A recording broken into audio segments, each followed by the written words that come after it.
This one right here specifically is devoted entirely to the tragedy that just occurred in the city of El Paso and in the weeks since then. Just a quick thoughts on this whole tragedy. Number one, listen, I'm not for gun control, but I promise you this. If you people want gun reform as quickly as possible, start arming the black and brown communities. One of the reasons why I personally think that mass shooter was able to get away with the actions in El Paso is because we in El Paso, many of us have been brainwashed to be anti-gun. And I believe firmly that it's a plot against the brown community specifically, but also the black community as well, to try to disarm us and continue to disempower us, to get us to falsely believe that we lack power. The second thought when it comes to the shootings in El Paso was in regards to that fucking asshole who drove all the way from Houston with his little Trump sticker in the back of his truck. Now that guy is a fucking piece of shit terrorist who was undoubtedly in El Paso, most likely just to continue to cause further fear and terror in our community given the most recent events. But it may very well have also been that he was there to do fucking more harm than good. The copycat effect, man, we can't neglect this fact. And the fact that he had a loaded gun and was brandishing a weapon, that's cause for concern in any community, especially one like ours that just currently experiences tragedy. And yet, despite that, apparently he committed no crime. And while I understand full well the desire to have this man face some sort of repercussions from the law, I cannot, in good faith, dismiss his right as an American citizen to protest. It would be disingenuous for us to do so. I also cannot, in good faith, say that he was unlawfully carrying a weapon because, as I said, I am not for gun control. It's his first American right to bear arms. And unfortunately, as for us as it may have been, we can't rush to have him condemned by the police because, yeah, it's easy for us to do so when it's someone that we vehemently reject, like this person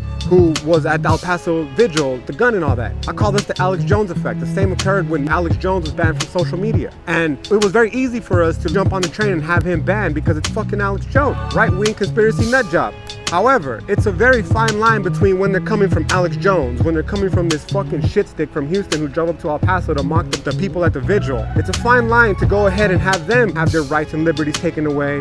But when does it come for you, Mr. and Mrs. allegedly lefty? Inevitably, the time will come when that action may very well lead to you being in a prison for actions that you never committed. It's thought crime. And as unreluctant as I am to be willing to want to stand up for this piece of shit clown who drove up from Houston with his Trump sticker in the back to El Paso, unfortunately, I have to, because understanding that it's a fine line between him not being able to exercise his rights and us not being able to exercise our rights as well. And the last thing, my last thoughts in regards to the massacre in El Paso, at least for now, the continued militarization of the border in El Paso.